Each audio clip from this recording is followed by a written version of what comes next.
बात कर रहे थे मुल्क में माशी तरक्की किस तरह बहाली मुमकिन है और मईशत में किस तरीके से पाकिस्तान मईशत का पहिया चलाकर तरक्की कर सकता है। इस हवाले से जो माशी तज्जियाकार सबा खान हमारे साथ मौजूद थी पिछले प्रोग्राम में और उन्होंने बड़ी डिटेल के साथ डिस्कस किया था और बहुत सारे ऐसे पॉइंट सामने आए थे जिन पे अगर हुकूमत तवज्जो दे तो हम माशी बहरान से बाहर निकल सकते हैं, जिनमें 4 साल में मुल्क की मईशत में जो गिरावट देखी गई है वो GDP की शरह में 3.7% माशी सुस्त रवी को जाहिर कर रही है, जो कि हुकूमती कारकर्दगी पर एक सवालिया निशान है।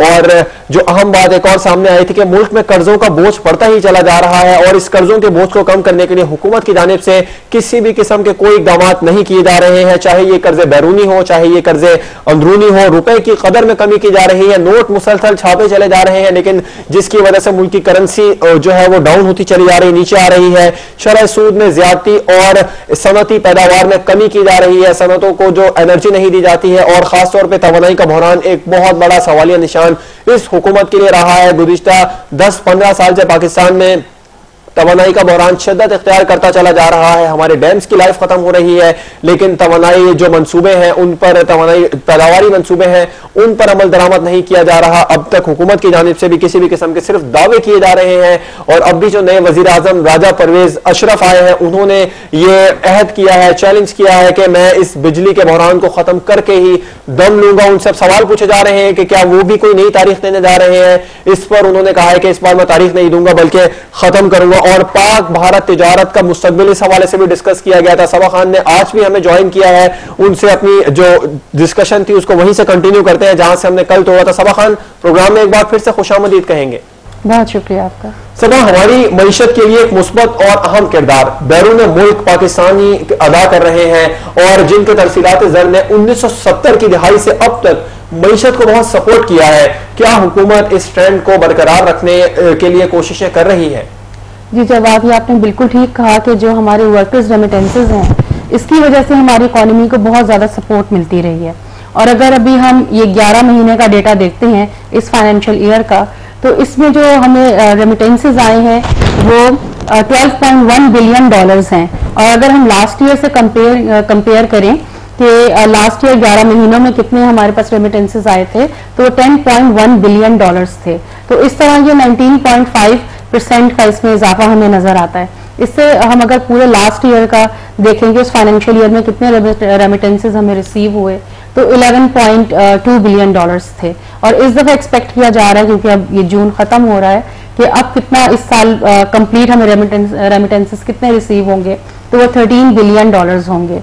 तो हमारी इकोनॉमी को इसकी बहुत ज्यादा सपोर्ट है, बहुत ज्यादा हमारी लेबर बाहर गई है और इस लेबर फोर्स में इजाफा होता जा रहा है। इसके साथ साथ आप देखेंगे हमारे स्किल्ड पर्संस, डॉक्टर्स, इंजीनियर्स बहुत ज्यादा बैरून मुल्क जा चुके हैं और वो वहां से फॉरेन रेमिटेंसेस हमें भेजते हैं। इसके अलावा एक और पॉइंट भी है कि जब आपकी करेंसी डी वैल्यू हो रही होती है,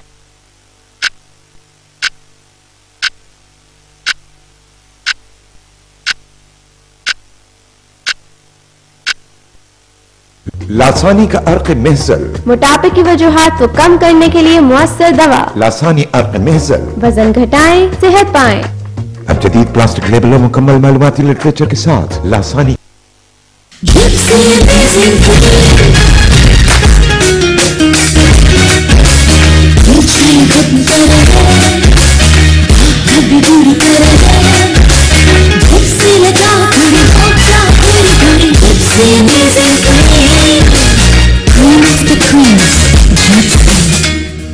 उस सूरत में भी आपके फॉरेन रेमिटेंसेस बढ़ जाते हैं। अब यहाँ पे हमने ये देखना है कि इस फॉरेन रेमिटेंसेस से हमारी इकोनॉमी को क्या क्या सपोर्ट मिलती है। सबसे पहले जिन फैमिलीज के लोग बाहर हैं, फैमिली मेंबर्स बाहर हैं, तकरीबन 7 लाख पाकिस्तानी फॉरेन कंट्रीज में काम कर रहे हैं। जब उनके पास रेमिटेंसेस आते हैं तो यहाँ पे एक सोशल डेवलपमेंट हमें नजर आती है, वहाँ पे उनका स्टैंडर्ड ऑफ लिविंग लोगों का बेहतर हो जाता है, बच्चों की हेल्थ और एजुकेशन पे बहुत ज्यादा उनके इम्प्रूव हो जाती है, एक अच्छा स्टैंडर्ड सामने नजर आता है। उसके साथ साथ अगर हम इकोनॉमिक पॉइंट ऑफ व्यू से देखें तो यहाँ पे हमारे रिजर्व्स को बहुत ज्यादा सपोर्ट मिलती है। इससे आपका जो करंट अकाउंट डेफिसिट है उसमें कमी आती है। अगर हमने कल बात की ट्रेड डेफिसिट पे, बहुत डिटेल से बात की थी, आप उस पे देखें कि 19.4 बिलियन का हमारा ट्रेड डेफिसिट है और अगर आप यहाँ देखें जो हम रेमिटेंसेज एक्सपेक्ट कर रहे हैं कि $13 बिलियन की हो जाएंगी और अभी तक $12 बिलियन की हो चुकी हैं, तो इसने कितना ज्यादा इस इफेक्ट को खत्म कर दिया, ट्रेड डेफिसिट के इफेक्ट को। तो इस तरह आपकी इकोनॉमी में बहुत इंपॉर्टेंट रोल है रेमिटेंसेस का। अब ये है कि हुकूमत इसको लॉन्ग टर्म किस तरह लेके चल सकती है, उसके लिए हुकूमत को कुछ स्ट्रैटेजीज अपनानी पड़ेंगी। सबसे पहले ये कि हुकूमत ह्यूमन रिसोर्स पे जरा सी इन्वेस्टमेंट करे, कुछ अच्छी स्ट्रैटेजीज लाए कि हम अपने लोगों को जो हमारे रिसोर्सेज हैं उनको इम्प्रूव करें। यहाँ पे अगर हमारी लेबर बाहर जा रही है तो हम उनको पहले कुछ अर्सा टेक्निकल ट्रेनिंग दें। अगर वो वेल्डर भी हैं तो उनको उसकी भी ट्रेनिंग दी जाए ताकि वो एक अच्छे पैकेज पे और अच्छी स्किल्स के साथ बाहर जाएं और वहां जाके बेहतर इनकम कमाएं और उसका कुछ पोर्शन जो है वो पाकिस्तान में भेजें। इसके साथ ही आप देखेंगे प्रोफेशनल लोगों को भी हम ट्रेन कर सकते हैं, मजीद ट्रेनिंग दे सकते हैं। हमारे मुल्क में पैरामेडिकल स्टाफ है, उसकी क्रेडिबिलिटी मुल्क में भी अच्छी है, बहुत ही हार्ड वर्किंग है और पाकिस्तान से बाहर भी बहुत अच्छी क्रेडिबिलिटी समझी जाती है। हम अपने पैरामेडिकल स्टाफ को बाहर भेज सकते हैं। और सबसे बड़ी बात कि आजकल गल्फ कंट्रीज में इस्लामिक फाइनेंस, इस्लामिक बैंकिंग में बहुत ज्यादा ग्रोथ देखी जा रही है और इसी तरह पाकिस्तान में भी बहुत ज्यादा ग्रोथ देखी जा रही है इस्लामिक बैंकिंग में। एक सब्जेक्ट के तौर पर इसको यूनिवर्सिटीज में पढ़ाया जा रहा है। हमारे पास रिसर्च सेंटर्स हैं, यहाँ पे प्रॉपर रिसर्च हो रही है, कॉन्फ्रेंस होती है, वर्कशॉप्स होती है, सेमिनार्स होते हैं। हमें चाहिए कि गवर्नमेंट इसको ओन करे और यहाँ पे अपने जो हमारी यूथ है उनको इस्लामिक बैंकिंग की प्रॉपर ट्रेनिंग दी जाए, प्रॉपर एजुकेशन दी जाए और उनको हम एक्सपोर्ट करें और उसके थ्रू ये होगा कि हमारे रेमिटेंसेज में इजाफा होगा और ये एक लॉन्ग टर्म प्रोसेस होगा। क्योंकि अभी जब हम अपनी सोर्सेज ऑफ इनकम देखते हैं तो वो बहुत ही लिमिटेड है, हमें कर्जे भी वापस करने होते हैं तो हम अपने रिजर्व्स की तरफ देखते हैं, हमारे पास कोई और सोर्स ऑफ इनकम होती नहीं है, फॉरेन इन्वेस्टमेंट कम है। तो क्यों ना हम अपने ही लोगों को ट्रेन करें और अपने ही लोगों को एक्सपोर्ट करें जिनके थ्रू हमें बहुत अच्छी एक रेगुलर इनकम मिलती रहे। अपने लोगों को तो ट्रेन किया ही नहीं जाता है हमारे यहाँ पे, यही सबसे बड़ा अलमिया है सबा, और कोई फैसिलिटेट भी नहीं किया जाता है। यहाँ पर लोग पढ़ते लिखते हैं और उसके बाद बैरून मुल्क चले जाते हैं, वहां पर काम करते हैं। खैर डिस्कशन को आगे बढ़ाते हैं। वफाकी बजट 2012-2013 में सरकारी इदारों की निष्कारी पर कोई बात नहीं की गई है। क्या हम अपने सरकारी इदारों को प्राइवेटाइज करके इन्हें ज्यादा इफेक्टिव नहीं बना सकते? बिल्कुल बना सकते हैं और सारी दुनिया में आपके जो बड़े इदारे हैं लाइक रेलवेज है या एयरलाइंस हैं, ये भी प्राइवेटाइज होते हैं, ये भी प्राइवेट कंपनीज के पास होते हैं और वो उसको बहुत अच्छा रन कर रहे होते हैं। अगर हम देखते हैं कि हमारे इदारे सही से नहीं चल रहे, इनएफिशिएंसी है, लॉसेस बहुत ज्यादा हैं, तो उसका एक बेहतरीन हल है कि इदारों का प्राइवेट प्रोजेक्शंस होंगी, वो उसके मुताबिक उसके ऑपरेशंस को रन करेगा और वहां पे प्रॉफिट भी कमाएगा, उसके लॉसेस को मिनिमाइज करेगा। लेकिन हमारे यहाँ आपको याद होगा 2006 में जब पाकिस्तान स्टील मिल का केस सामने आया तो बहुत ज्यादा उसमें रेपुटेशन खराब हो गई पाकिस्तान की और फॉरेन इन्वेस्टर जो है यहाँ पे बहुत शेकी नजर आया। उसके बाद इस तरीके से किसी बड़े इदारे की प्राइवेटाइजेशन सामने नहीं आई। तो यहाँ पे हम प्राइवेटाइज कर सकते हैं बड़े इदारों को। अभी मैं आपको रिसेंटली बताऊं कि इसी साल एक पूरा रोड मैप तैयार किया गया है। 8 सरकारी इदारों की प्राइवेटाइजेशन के लिए पूरा होमवर्क कंप्लीट है। इन इदारों में आपके पास एनर्जी सेक्टर और पावर सेक्टर की कंपनीज हैं और कुछ बैंक्स इंक्लूडेड हैं। उनकी प्राइवेटाइजेशन इस तरह की जाएगी कि पूरा एक रोड मैप तैयार किया गया, capital market transaction road map, जिसके अकॉर्डिंगली जनरल पब्लिक को आईपीओस के जरिए और एसपीओस के जरिए शेयर्स दिए जाएंगे। उसके बाद फॉरेन इन्वेस्टर्स के लिए ब्लॉक रखा गया है जो जीडीआरस के थ्रू उनको यहाँ पे ओनरशिप दी जाएगी और शेयर्स दिए जाएंगे। तो ये एक अच्छा प्रोसीजर है पूरा कि आप प्राइवेटाइज करें अपने इदारों को, स्टॉक एक्सचेंज के थ्रू करें और यहाँ पे अच्छा रेवेन्यू कैलकुलेट किया जा सकता है। जब इसकी पूरी फिजिबिलिटी बनी तो जो एक प्रोजेक्टेड प्रोसीड हमारे सामने आई वो $829 मिलियन की थी। अगर इन इदारों को हम प्राइवेटाइज करें स्टॉक एक्सचेंज के थ्रू तो $829 मिलियन हमें रिसीव हो सकते हैं। अब मैं यहाँ पे एक बात आपको ऐड कर दूं कि प्राइवेटाइजेशन कमीशन ऑर्डिनेंस 2000 में ये लिखा हुआ है कि जो भी प्राइवेटाइजेशन की प्रोसीड्स होंगी उसमें से जो 90% प्रोसीड है उससे आप अपना नेशनल डेट पे करेंगे, डेट रिटायरमेंट के लिए यूज होंगी और जो 10% उसका बच जाएगा वो पॉवर्टी एलिवेशन के लिए यूज होंगी, यानी गुर्बत के खात्मे के लिए इस्तेमाल किया जाएगा उसको। अब आप देखिए कि जो पूरा प्राइवेटाइजेशन का प्रोसेस होता है किसी भी एक इदारे का, उसमें उसको 2 से 3 साल लग जाते हैं प्रॉपर उसको कंप्लीट होने में। हमने जो IMF का कर्जा अदा करना है $7.6 बिलियन का जो हमारे ऊपर कर्जा है, हमने फाइनेंशियल ईयर 2014-15 तक जाके अदा करना है। हमारे पास भी अभी आगे अपने साल हैं। अगर ग्रेजुअली आप अपने इदारों को प्राइवेटाइज करें और उसकी जो प्रोसीड आए उससे अगर आप डेट रिटायरमेंट करते रहें तो इससे क्या होगा कि आपके रिजर्व्स पे, जो आपके फॉरेक्स रिजर्व्स हैं, उन पे प्रेशर कम होगा और हमारे पास कोई और सोर्स ऑफ इनकम होगी जिसके थ्रू आप ये डेट रिटायरमेंट कर सकते हैं। तो ये पाकिस्तान की इकोनॉमी के लिए बहुत बेहतर हो जाएगा। लेकिन इसी साल कॉर्पोरेट गवर्नेंस ऑर्डिनेंस जारी किया गया और उस पर finance minister doctor Abdul Hafeez Shaikh ने ये डिसाइड किया कि क्योंकि अब हम ये ऑर्डिनेंस लेके आ गए हैं तो हमें उम्मीद है कि इन इदारों की एफिशिएंसी बेहतर हो जाएगी, इसलिए प्राइवेटाइजेशन के सारे प्रोसेस को इन्होंने अभी डिले कर दिया और बजट में इसका कोई जिक्र नहीं किया गया। जी, अच्छा समा, क्या वजह है इसकी जो हम अपने इदारों को प्राइवेटाइज नहीं करते हैं? दुनिया भर में जो है वो दुनिया के तमाम जो तरक्की याफ्ता ममालिक हैं वहां पर डिफेंस के अलावा तकरीबन तमाम इदारे प्राइवेटाइज होते हैं, पाकिस्तान में ऐसा क्यों नहीं है? बस देखें, अगर आप बेसिकली हुकूमत का रोल देखें तो उनका काम इदारे चलाना नहीं है, उनका काम हुकूमत चलाना है, प्रॉपर फाइनेंस को डील करना है, लोगों को फैसिलिटेट करना है, इंडस्ट्री को फैसिलिटेट करना है।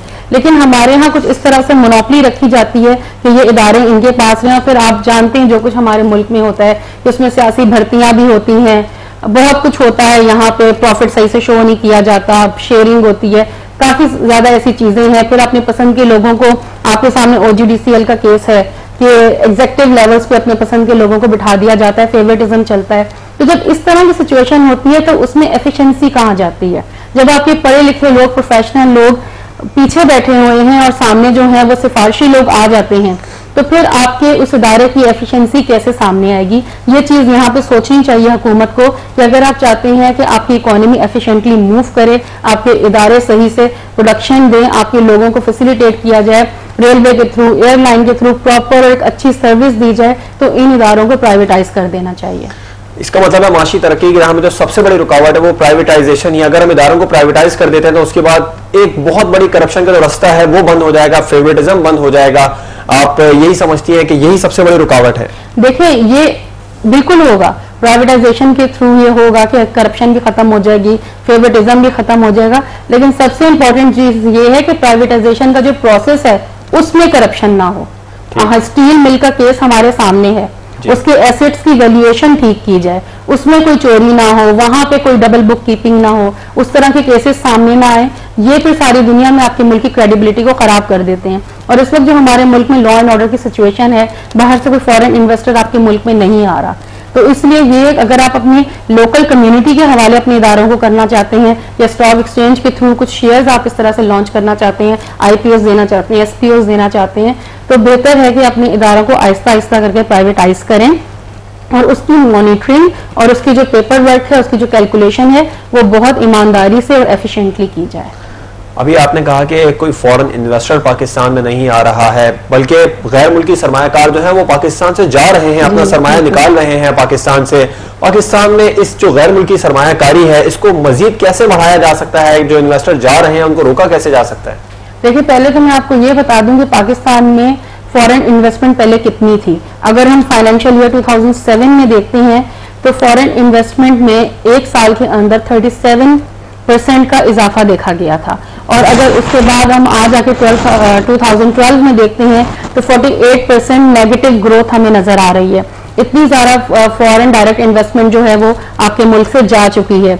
इसके बाद आप देखिए आपकी कैपिटल मार्केट, जहां पे फॉरेनर सबसे ज्यादा आता है, अगर आप चले जाएं 2007 में तो आपके पास जो इनफ्लो था, जो जिसको आप नेट इनफ्लो कहें, वो 1.8 बिलियन डॉलर्स था 2007 में। अगर आप उसको रुपीज में कन्वर्ट करते हैं तो 110 अरब रुपया बनता है, और ये हम रुपीज में कन्वर्ट कर रहे हैं 61 के रेट से।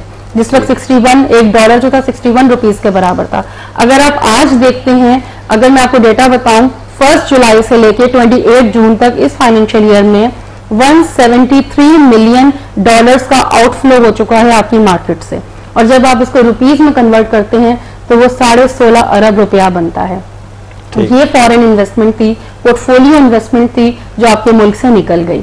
अब हम कहते हैं कि हम इसको किस तरह रिवाइव करें और हम इसको किस तरीके से वापस लेके आएं। देखिए, फॉरेन डायरेक्ट इन्वेस्टमेंट के लिए बहुत जरूरी है कि पहले आपका इंफ्रास्ट्रक्चर जो है वो स्ट्रांग होना चाहिए।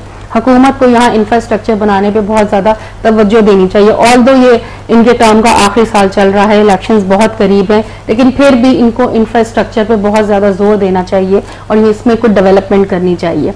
इसके साथ में एक फैक्ट है, वो मैं आपको बता दूं कि इलेक्शन ईयर है और दुनिया में किसी मुल्क में भी जब इलेक्शन ईयर होता है तो वहाँ पे फॉरेन इन्वेस्टमेंट कम आती है, वहाँ लोकल इन्वेस्टर ही काम करता है, फॉरेन इन्वेस्टर कम काम करता है। लेकिन अगर हम शॉर्ट टर्म अप्रोच को छोड़ के एक लॉन्ग टर्म अप्रोच पे जाके इंफ्रास्ट्रक्चर को अच्छा डेवलप करना शुरू कर दें तो हमारे पास ग्रेजुअली फॉरेन इन्वेस्टमेंट आना शुरू हो जाएगी। फिर एक और बहुत इंपॉर्टेंट चीज़ है लॉ एंड ऑर्डर की सिचुएशन। हमारे मुल्क में सबसे ज्यादा जो प्रॉब्लम आई, फॉरेन डायरेक्ट इन्वेस्टमेंट चली गई, पोर्टफोलियो इन्वेस्टमेंट चली गई, वो टारगेट किलिंग की वजह से चली गई, आए दिन धमाकों की वजह से चली गई। तो ये जो अमन अमान की सूरत हाल है, अगर हुकूमत इसको कंट्रोल कर लेती है तो फॉरेन डायरेक्ट इन्वेस्टमेंट भी हमारे मुल्क में आ जाएगी, पोर्टफोलियो इन्वेस्टमेंट भी आ जाएगी। 2011 में मैक्सिमम यहाँ से इन्वेस्टमेंट गई है और 2011 में कराची स्टॉक इंडेक्स ने 13 साल का कम तरीन वॉल्यूम रिकॉर्ड करवाया है। तो ये सारा इम्पैक्ट होता है कि जब आपके मुल्क के हालात अच्छे नहीं होते तो फिर किस तरीके से फॉरेन इन्वेस्टमेंट यहाँ से चली जाती है। तो हमें लॉन्ग टर्म अप्रोच के साथ इस पे काम करने की जरूरत है। इस पे तो काम करने की सख्त जरूरत है। महंगाई एक सबसे बड़ा जो अहम इशू है इस अवाम के लिए, अवाम की कमर तोड़ के रखती है इस महंगाई ने, और हुकूमत का दावा है कि हमने इस महंगाई पर कंट्रोल कर लिया है, जैसा कि हमेशा हुकूमतें करती आ रही हैं। आप इस पर क्या कहेंगी?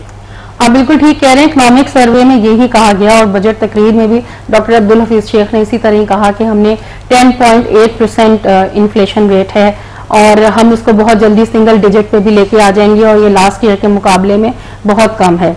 हम इससे बिल्कुल एग्री नहीं करते क्योंकि कॉमन पर्सन भी जानता है कि पिछले साल से लेके अब तक चीजें कितनी महंगी हो गई हैं। 2 साल पहले चीजों के क्या रेट थे और अब चीजों के क्या रेट हो गए हैं। मैं आपको पहले ये बता दूं कि सीपीआई इंडेक्स जो है, कंज्यूमर प्राइस इंडेक्स, इसको आप कैलकुलेट कैसे करते हैं। इसको 35 शहरों में 374 कमोडिटीज हैं, 374 कमोडिटीज हैं, उनकी प्राइस को एनालाइज किया जाता है, उसको कंपेयर किया जाता है और इस बास्केट की बेस पे फिर सीपीआई कैलकुलेट किया जाता है। तो जब हम अभी जून की फिगर देखते हैं जो अभी हमारे सामने जून एंड होने पे नजर आएगी, हमें एक्सपेक्टेड फिगर जो है वो 12.55% है जो हमें इन्फ्लेशन की नजर आएगी। और अगर ओवरऑल हम पूरे साल की देखेंगे जिस वक्त नंबर्स हमारे सामने आएंगे तो वो 11% इन्फ्लेशन रेट हमें नजर आएगा। है ये डबल डिजिट में, लेकिन फिर भी हमारे अपने हिसाब से जो हम कॉमन लाइफ में, अपनी डेली लाइफ में जो हम देखते हैं महंगाई, उसके हिसाब से ये नंबर्स कम है। अब इसमें एक सोचने वाली बात यह है कि ऑयल प्राइसेस तो कम हो रही हैं। आपने देखा पेट्रोलियम प्रोडक्ट्स की प्राइसेस भी कम हुई, पेट्रोल की प्राइस भी कम हुई, तो फिर महंगाई क्यों बढ़ रही है? फूड प्राइसेस की वजह से सारा इन्फ्लेशनरी प्रेशर है। ऑल्दो ऑयल प्राइसेस कम हो गई, लेकिन फूड इन्फ्लेशन इतनी ज्यादा बढ़ चुकी है जिसकी वजह से हमें हर तरफ महंगाई नजर आती है। और अब वैसे भी आप देखें कि अब रमजान आने वाला है और माशाल्लाह हम सब मुसलमान हैं और हम रमजान का इस्तकबाल हमेशा इस तरीके से करते हैं कि हर चीज की कीमत बढ़ा देते हैं। अब अभी से देखें फलों की कीमत कहाँ चली गई है, शुगर की कीमत बढ़ती जाएगी, शरबत की कीमत बढ़ती जाएगी, तेल बढ़ता जाएगा, बेसन बढ़ता जाएगा, वो सारी चीजें जो रोजादार इस्तेमाल करते हैं अफ्तारी में, उन सब की चीजें बढ़ जाएंगी। तो हम इस तरह से रमजान को वेलकम किया करते हैं। हमारे यहाँ एक प्रॉब्लम ये है कि चेक्स भी कोई नहीं है, इन्फ्लेशन के ऊपर कोई चेक नहीं है, एरिया वाइज अलग अलग महंगाई है जगहों पे, कोई जितनी मर्जी कीमत कर दे उसको आके कोई चेक।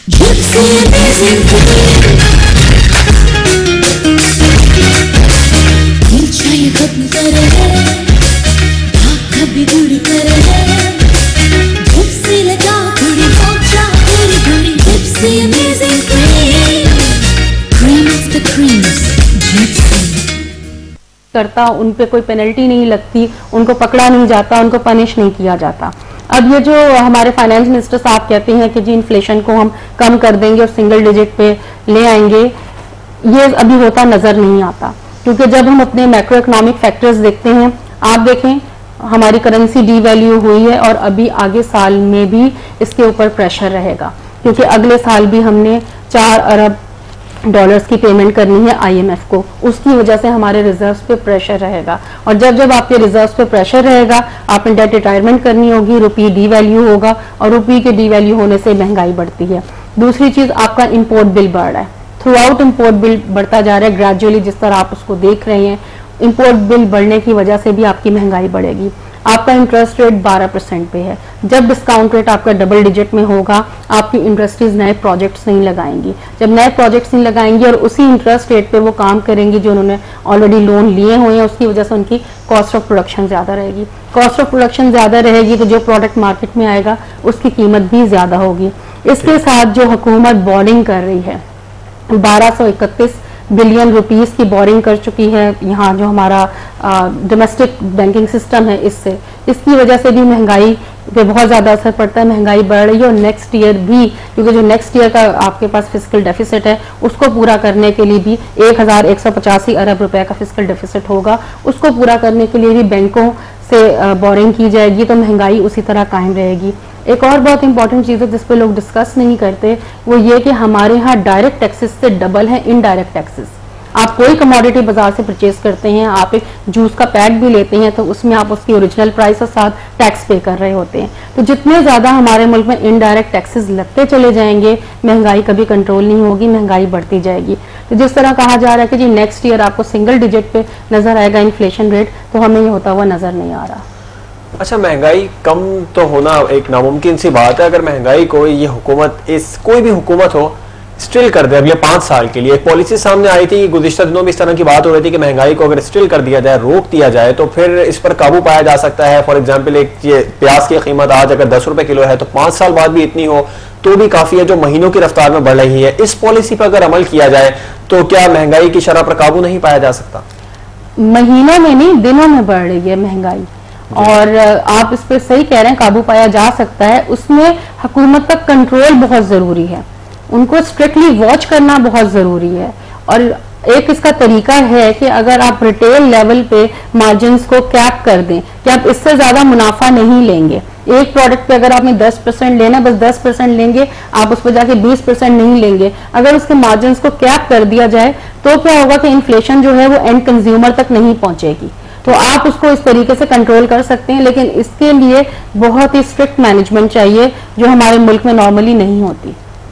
ठीक है, अब एक सबसे आखिरी सवाल है जिस पे हमने प्रोग्राम अपना स्टार्ट किया था कि मईशत में बेहतरी किस तरह लाई जा सकती है और इसमें बेहतरी लाने के लिए क्या ठोस इकदाम करने चाहिए जिनसे माशी तरक्की हासिल हो सके। देखें, इसके लिए गवर्नमेंट को सबसे पहले शॉर्ट टर्म अप्रोच छोड़ देनी चाहिए, एक लॉन्ग टर्म अप्रोच में आना चाहिए। कोई भी पॉलिटिकल पार्टी इस टाइम पे रूल कर रही हो, अगर उन्हें नजर भी आ रहा है कि 1 साल के बाद हम होंगे या नहीं होंगे, उस चीज को आप भूल जाएं। आप सिर्फ पाकिस्तान के लिए एक लॉन्ग टर्म स्ट्रेटेजी रखें। हुकूमतें तो आती जाती रहती हैं, लेकिन आपका मुल्क चलना चाहिए, आपके मुल्क की इकोनॉमी चलनी चाहिए। तो आज आप एक ऐसा इंफ्रास्ट्रक्चर बना दें जो लॉन्ग टर्म के लिए हो।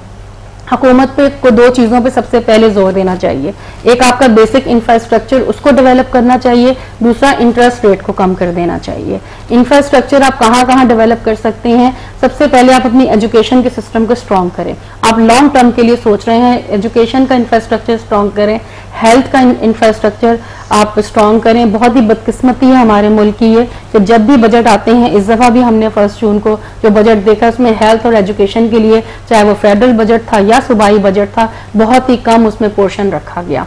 तो इसकी एलोकेशन को आगे वाली हुकूमतें बढ़ा दें और ये जो करंट गवर्नमेंट है ये इस पे ज्यादा तवज्जो दे कि इंफ्रास्ट्रक्चर को एजुकेशन और हेल्थ में आप प्रमोट करें। साथ ही कि आप टेक्निकल ट्रेनिंग दें, अपने लोगों को टेक्निकल ट्रेनिंग दें, ऐसे इंस्टीट्यूट्स बनाए जाएं, ऐसी स्कीम्स लॉन्च की जाएं कि लोगों को टेक्निकली स्ट्रॉन्ग करें, उनके हाथ में कोई हुनर हो। फिर दूसरी चीज जो मैंने आपको सबसे ज्यादा फोकस करना चाहिए इंटरेस्ट रेट पे। इंटरेस्ट रेट को आप कमी करें तो आप यहाँ पे अपनी इंडस्ट्रियल ग्रोथ को रिवाइव कर सकते हैं। अब आप ये देखें, अगर आपने ये दोनों स्टेप्स कर दिए और गवर्नमेंट आगे आके फ्रंट पे आके अपना एक कोई प्रोजेक्ट लेकर आती है तो उसमें आपका प्राइवेट सेक्टर भी शामिल हो जाएगा। गवर्नमेंट स्पेंडिंग से हमेशा प्राइवेट सेक्टर बहुत एक्टिव हो जाता है। इसकी एग्जांपल मैं आपको इस तरीके से देती हूँ कि जिस तरह हमने ये फेडरल बजट देखा, 873 बिलियन रुपीस की एलोकेशन की गई है पब्लिक डेवलपमेंट प्रोजेक्ट्स के लिए। उसमें से 360 बिलियन रुपीस जो है वो फेडरल ने अपने लिए रखे हैं और 513 बिलियन रुपीस जो है वो प्रोविंसेस के लिए हैं, उनकी डेवलपमेंट प्रोजेक्ट्स के लिए। तो अगर हुकूमतें कोई अच्छे प्रोजेक्ट्स लेके आती हैं, अगर एक सोसाइटी बनाने पे आती हैं, एक रेजिडेंशियल सोसाइटी बना रही होती हैं, हाउसिंग की तरफ भी अगर डेवलपमेंट के लिए आ जाए, तो उनसे ज्यादा तेज प्राइवेट सेक्टर सामने आ जाएगा। और एक कंस्ट्रक्शन सेक्टर के साथ बेशुमार इंडस्ट्रीज इन्वॉल्व होती हैं। तो आप देखिए आहिस्ता आहिस्ता क्या होगा कि यहाँ पे एम्प्लॉयमेंट भी जनरेट हो जाएगी, कोई नया प्रोजेक्ट भी सामने आ जाएगा और कितनी इंडस्ट्रीज ग्रो करेंगी, उन्हें काम करने का मौका मिल जाएगा और इस तरह उनकी जो ग्रोथ है, जो उनकी रफ्तार है वो तेज हो जाएगी। इस तरह आपको सबसे पहले इंटरेस्ट रेट कम करना है और इंफ्रास्ट्रक्चर डेवलपमेंट पे बात करनी है। उसके बाद हमारे मुल्क का इस वक्त का सबसे बड़ा मसला एनर्जी क्राइसिस जी। तवानाई के बहरान को आप काबू पाएं, जिस तरीके से आप कर सकते हैं करें। आपने 183 बिलियन रुपीस एलोकेट किए हैं बजट में तवानाई के बहरान के लिए और उस वक्त आपने यकीन दहानी कराई थी कि आप जितना भी चाहिए होगा हम फंड्स प्रोवाइड करेंगे, लेकिन हम इस क्राइसिस से बाहर आ जाएंगे। तो हुकूमत को चाहिए कि प्लीज सिंसियरली आप इतने फंड्स को एलोकेट कर दें, चाहे आप छोटे छोटे डैम्स बनाएं या आप अपने कुछ रिजर्व्स को उसको यूटिलाइज करें, गैस की कोई आप नई डिस्कवरी करें, किसी भी तरीके से आप इन चीजों को करें और एनर्जी क्राइसिस पे कंट्रोल करें, जिसकी वजह से हमारी इंडस्ट्री बहुत ज्यादा इफेक्ट हो रही है। इसमें एक चीज ये भी है कि हमारे यहाँ जो डोमेस्टिक यूजर्स हैं, जो कंज्यूमर्स हैं, वो भी वेस्ट करते हैं एनर्जी को। तो कुछ इस तरह के अवेयरनेस प्रोग्राम बनाएं, टीवी चैनल्स के थ्रू बनाएं कि कुछ इस तरह से करें कि उनको अवेयरनेस आए कि इसकी वेस्टेज ना हो, इसको बहुत ही प्रॉपरली मैनेज किया जाए और यूज किया जाए ताकि किसी किस्म की वेस्टेज हमें इसमें देखने को ना मिले और सेव हो सके इंडस्ट्री के लिए ये एनर्जी। फिर आपने महंगाई की बात जिस तरह की थी, महंगाई को कंट्रोल करें, महंगाई को एंड कंज्यूमर तक ट्रांसफर ना होने दें, रिटेल लेवल पे मार्जिन्स को कैप कर दें और उसकी मॉनिटरिंग जो है वो बहुत ज्यादा आपको स्ट्रिक्ट करनी है। उसके बाद एक और चीज है टैक्स कलेक्शन। हमारे यहाँ ये जो बजट हमने देखा इसमें कोई नया टैक्स नहीं लगाया गया, उसके बाद टैक्स बेस भी नहीं बढ़ाई गई और फिर हमारे वजीर खजाना साहब एक शिकायत करते हैं कि हमारे यहाँ अमीर तबका टैक्स नहीं देता। तो वो तबका जो टैक्स नहीं देता उनके लिए कोई नया टैक्स नहीं लगा, उनको टैक्स बेस में नहीं लाया गया। टैक्स की चोरी को सबसे पहले पकड़ें। उसके बाद ये है कि आप ये जो इस दफा का टारगेट रखा गया है 2500 अरब रुपया कि जी हम इतना टैक्स कलेक्ट कर लेंगे, हमें ये कलेक्ट होता नजर नहीं आता यहाँ पे, क्योंकि आपने ना बेस बढ़ाई और ना आपने कोई टैक्स बढ़ाया, बल्कि जो ऑलरेडी टैक्सेस लगे हुए थे आपने उनमें कमी कर दी। तो इसकी मॉनिटरिंग बहुत ज्यादा जरूरी है। अब यह हुकूमत अपना बजट दे चुकी, अब जो आगे लोग आएंगे वो इसको देखें कि आप अपनी जो टैक्स रिफॉर्म्स हैं उसको लेके आए, टैक्स के स्ट्रक्चर को बेहतर करें और सबसे बड़ी बात टैक्स की चोरी को रोकें। तो आप यहाँ पे टैक्स कलेक्शन ज्यादा से ज्यादा कर सकते हैं। और हर दफा पाकिस्तान पे एक एलिगेशन लगती है कि हमारी टैक्स टू जीडीपी रेशो बहुत लो है, तो जब आप ज्यादा टैक्स कलेक्ट करेंगे तो आपकी ये रेशो भी बेहतर हो जाएगी। और सबसे बड़ी बात, अवाम को कुछ करके दिखाएं, अवाम के लिए आप अच्छे प्रोजेक्ट्स लेके आएं ताकि अब अवाम को दिखाएं कि जी आपके टैक्सों से ही ये काम हमने किया है, तो फिर अवाम आपको टैक्स भी देगी और इसकी चोरी नहीं होगी। एक और इम्पोर्टेंट चीज है कि फिस्कल डेफिसिट को कम करें। इस वक्त फिस्कल डेफिसिट 5% पे है, इसको आप कम करके 3% पे लेके आए। गैर मुल्की सरमायाकारी को आपने बढ़ाना है, आपने अट्रैक्ट करना है फॉरेन इन्वेस्टर को। उसके लिए जिस तरह मैंने पहले बात की है कि आप अपने इंफ्रास्ट्रक्चर को स्ट्रॉन्ग करें, आप उनको ऐसा इन्वायरमेंट फराहम करें, एक बहुत ही सिक्योर इन्वायरमेंट, इन्वेस्टमेंट के लिए बहुत अच्छा इन्वायरमेंट दें कि वो यहाँ पे आए इन्वेस्टमेंट करें। मैं आपको एक चीज बता दूं, जो पाकिस्तान की मार्केट है रीजनल मार्केट्स के मुकाबले में आज भी इसमें बहुत पोटेंशियल है। इसकी डिविडेंड यील्ड सबसे ज्यादा है। यहाँ बहुत ज्यादा जितने फॉरेनर्स अगर पैसा निकाल भी गए ना तो वो यहाँ से पैसा कमा के गए हैं। यहाँ पे उनको बहुत अच्छे रिटर्न्स मिलते हैं जो दूसरे मुल्कों में नहीं मिलते। तो हम अपनी स्टॉक मार्केट के लिए बहुत प्लान्स आ चुकी हैं। SCCP इसमें बहुत ज्यादा काम कर रही है। आज इन्वेस्टर बहुत सेफ है, तो यहाँ पे लोग अपनी सेविंग्स को लगाएं और फॉरेन इन्वेस्टर भी, जिस तरह आपकी मार्केट ग्रो करेगी और उसमें कारोबार ज्यादा होगा, ट्रेडिंग वॉल्यूम हमें इंक्रीज होता नजर आएगा, तो फॉरेन इन्वेस्टर भी आपकी मार्केट में आएगा। तो आप अपनी मार्केट को पहले खुद सपोर्ट करें, इसके बाद आप फॉरेन इन्वेस्टमेंट को यहाँ आते हुए भी देख लेंगे। इसके बाद एक बहुत इंपॉर्टेंट चीज है, हमारे यहाँ उसको इग्नोर किया जाता है, जो हमारे SMEs हैं, स्मॉल मीडियम एंटरप्राइजेस जो हैं, इन पे बहुत ज्यादा तवज्जो देने की जरूरत है। आप इसको प्रमोट करें। इससे क्या होगा कि लोगों की जो इकोनॉमिक एक्टिविटी है वो इंक्रीज होगी। बहुत क्रिएटिव लोग उसमें काम कर रहे हैं, लेकिन उनके पास कैपिटल इतना नहीं होता, इतनी सपोर्ट नहीं होती, इतना एक्सपोजर नहीं होता, जिसकी वजह से वो सामने नहीं आ पाते। तो उनको यहाँ पे हेल्प की जाए, उनको चाहे आप लोन दें या किसी भी तरीके से उनकी ट्रेनिंग्स की जाए, उनको एक एक्सपोजर दिया जाए मार्केट में, ताकि उनकी जो प्रोडक्शन कैपेसिटी है वो भी सामने आए। आपकी जो आउटपुट है उसमें भी इजाफा हो और वो एक्सपोर्ट्स में भी कंट्रीब्यूट करें, उनको एक्सपोर्ट में पोर्शन ज्यादा हो जाए। एसएमईज पे तवज्जो देने से ये होगा। एक और इम्पॉर्टेंट चीज जो आपको आपका मजहब सिखाता है, Islamic micro finance. Islamic micro finance को प्रमोट करें गवर्नमेंट लेवल पे। अभी प्राइवेट लेवल पे उसको काफी प्रमोट किया जा रहा है और उसके सक्सेसफुल रेट हमें नजर आ रहा है, उसकी रिकवरी बहुत अच्छी है। आप लोगों को एक्टिव करें, लोगों को मोबिलाइज करें। आप किसी इनकम सपोर्ट स्कीम पे लोगों को मत लगाएं, या दूसरे लफ्जों में लोगों को भीख पर मत लगाएं कि उनको मंथली 1000 रुपया 2000 रुपया मिल जाएगा और वो काम नहीं करेंगे। इजी मनी की आदत लोगों को नहीं डालें। हमने कल जापान की बात की थी कि जापान ने 0% इंटरेस्ट रेट रखा और उस पर उसकी इकोनॉमिक एक्टिविटी बढ़ गई। तो आपने बेसिकली अपनी इकोनॉमिक एक्टिविटी बढ़ानी है, भीख पे लोगों को नहीं पालना, लोगों को एक्टिव करना है ताकि वो अपनी एनर्जी को और अपने जहन को इस्तेमाल कर सकें। उसके बाद सबसे इंपॉर्टेंट चीज है एक्सपोर्ट्स। जब तक आप एक्सपोर्ट्स को नहीं बढ़ाएंगे आपके मुल्क में फॉरेन एक्सचेंज नहीं आएगा। एक्सपोर्ट्स को बढ़ाना बहुत जरूरी है, उसकी स्ट्रेटजीज पे भी हम अपने लास्ट प्रोग्राम में आपसे भी इस हवाले से मजीद बात करेंगे। हमें ज्वाइन किया है डॉक्टर सलमान शाह, माहिर मुआशियात है, उनसे भी इस हवाले से मजीद बात करते हैं। डॉक्टर साहब प्रोग्राम में खुशामदीद कहेंगे। शुक्रिया डॉक्टर साहब, हम बात कर रहे हैं अपने इस बिजनेस होराइजन प्रोग्राम की स्पेशल एपिसोड में कि मईशत में बेहतरी लाने के लिए हुकूमत को ऐसे कौन से ठोस इकदाम करने चाहिए जिनसे माशी तरक्की हासिल हो सके, जो कि एक सबसे बड़ा सवालिया निशान है इस हुकूमत के लिए भी और पाकिस्तान में जो आने वाली हुकूमत है उसके लिए भी, कि माशी तरक्की का हदफ कैसे मुमकिन है?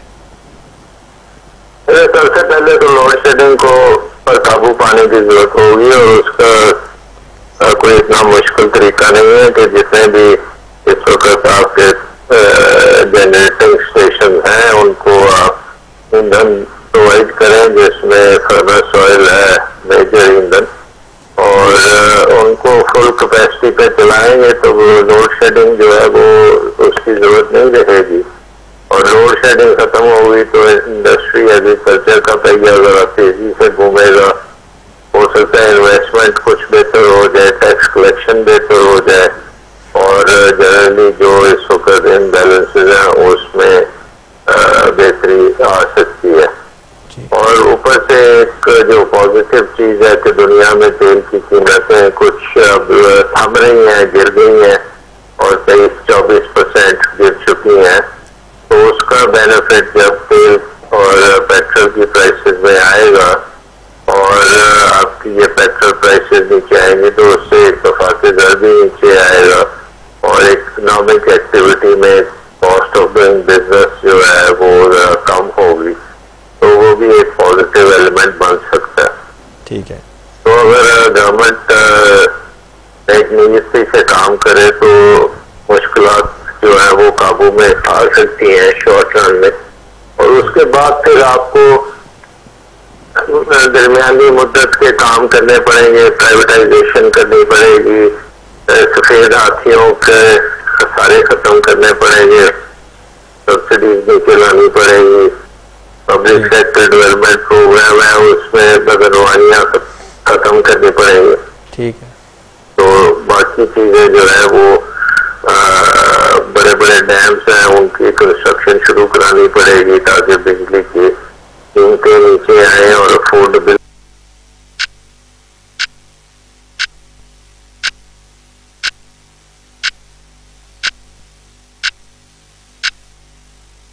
लासानी का अर्क महजल, मोटापे की वजूहात को कम करने के लिए मुअस्सर दवा। लासानी अर्क महजल, वजन घटाएं, सेहत पाएं। अब जदीद प्लास्टिक लेबल और मुकम्मल मालूमाती लिटरेचर के साथ लासानी का जो इशू है एनर्जी का उसको हल किया जा सके। ठीक है, बहुत बहुत शुक्रिया डॉक्टर साहब प्रोग्राम में गुफ्तगू करने के लिए। डॉक्टर सलमान शाह माहिर मुआशियात गुफ्तगू करते हैं। सबा जैसा कि आपने देखा उन्होंने भी इन्हीं तमाम पॉइंट्स को उठाया है कि लोड शेडिंग पर काबू पा लिया जाए, बड़े बड़े डैम्स बनाए जाए ताकि एनर्जी क्राइसिस से बाहर निकला जा सके और सफेद हाथियों से उनको पकड़ा जाए ताकि मुल्क में बदउनवानी खत्म हो सके। आप भी इसी हवाले से बात कर रही थी, प्रोग्राम को वाइंड अप करना चाहेंगे, आप मजीद क्या कहना चाहेंगे कि मुल्क की तरक्की में माशी तरक्की किस तरह हासिल की जा सकती है? बस अब क्योंकि प्रोग्राम आप कह रहे हैं कि टाइम कम है, यहाँ पे हमने क्लोजिंग करनी है, सिर्फ ये चीज कहना चाहती हूँ, हुकूमत को 1 पॉइंट एजेंडा रखना चाहिए, इंडस्ट्री प्रमोशन। इंडस्ट्री को प्रमोट करें, उसके जो इश्यूज हैं वो एनर्जी का है, इंटरेस्ट रेट का है, जो भी है उसके इश्यूज को आप जो है ख़त्म करें और आपका फोकस जो है सिर्फ इंडस्ट्री को प्रमोट करने पे होना चाहिए। उसके बाद आप देखिए कि आपकी इकोनॉमी किस तरीके से ग्रो करती है। अगर इंडस्ट्री को प्रमोट हम करें और हम इकोनॉमी को, अपने जीडीपी को 5% पे ले आए और इस 5% पे हम उसको अगले 3 साल तक मेंटेन कर लें, तो फिर आप उसमें पाकिस्तान की स्टेबिलिटी देखिएगा, इसकी क्रेडिबिलिटी देखिएगा और देखिएगा हमारा मुल्क किस तरह तरक्की करता है। बहुत बहुत शुक्रिया सबा खान प्रोग्राम में आने के लिए और इस स्पेशल एपिसोड में लोगों को अवेयरनेस देने के लिए कि मुआशी तरक्की से किस तरह निकला जा सकता है। यकीनन हुकूमती जो नुमाइंदे हैं उन्होंने भी इस तमाम तर सूरत हाल पर गौर अब उनको भी करना चाहिए कि मुआशी तरक्की से किस तरह बाहर निकलना चाहिए। सिर्फ एक 1 पॉइंट एजेंडे पर अमल दरामद करना चाहिए।